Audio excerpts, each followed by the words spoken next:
শ্ৰীকৃষ্ণ দৌলযাত্ৰা মহোৎসৱৰ তৃতীয় দিনা যি কাৰ্যসূচী গোসাঁই ফুৰা উৎসৱ আৰু দৌল গোবিন্দ গোসাঁইক দৌল মন্দিৰৰ পৰা বৰ্তমান সময়ত কীৰ্তন ঘৰলৈ লৈ অহা হৈছে। আমি পৰিৱেশ ND24 দৰ্শকসকলক দেখুৱাইছোঁ।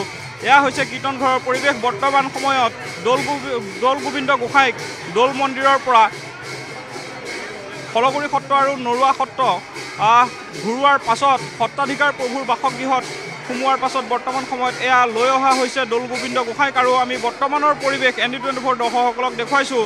এয়া হৈছে দৌল গোবিন্দ গোসাঁই আৰু দৌল গোবিন্দ গোসাঁই কেনেদৰে আধ্যাত্মিক যি পৰম্পৰা ৰীতি নীতিৰ মাজেৰে তেওঁক লৈ অনা হৈছে আৰু দেখিবলৈ পোৱা গৈছে ৰাজ্যৰ বিভিন্ন প্ৰান্তৰ যিহেতু তীৰ্থযাত্ৰী দৰ্শনাৰ্থীসকলে দৌল গোবিন্দ গোসাঁইক এবাৰ দৰ্শন কৰিবৰ বাবে আৰ্শীষ গ্ৰহণ কৰিবৰ বাবে তেওঁলোকে অধীৰ আগ্ৰহেৰে ৰৈ থাকে। আৰু এয়া হৈছে দৌল গোবিন্দ গোসাঁই আৰু এনেদৰে আধ্যাত্মিক ৰীতি নীতিৰ মাজেৰে দৌল গোবিন্দ গোসাঁইক কীৰ্তন ঘৰলৈ বৰ্তমান সময়ত লৈ যোৱা হৈছে। আৰু আমি ND24 দৰ্শকসকলক সামগ্ৰিকভাৱে পৰিৱেশ দেখুৱাইছোঁ। এয়া হৈছে দৌল মহোৎসৱৰ যি তৃতীয় দিনা যি গোসাঁই ফুৰোৱা উৎসৱ, সেই গোসাঁই ফুৰোৱা উৎসৱৰ পৰিৱেশ। আৰু বৰ্তমান সময়ত কীৰ্তন ঘৰলৈ বৰ্তমান দৌল গোবিন্দ গোসাঁইক লৈ যোৱা যি পৰিৱেশ, নান্দনিক পৰিৱেশ আমি দেখুৱাইছোঁ ND24 দৰ্শকসকলক।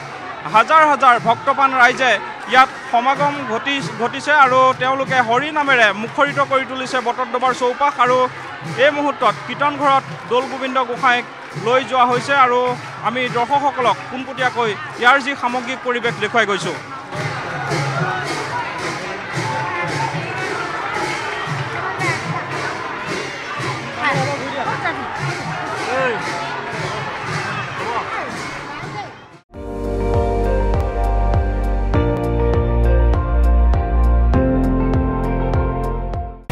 আপুনি চাই আছে ND24 সৰ্বশ্ৰেষ্ঠ নহয় সৰ্বোত্তমৰ দৌৰ।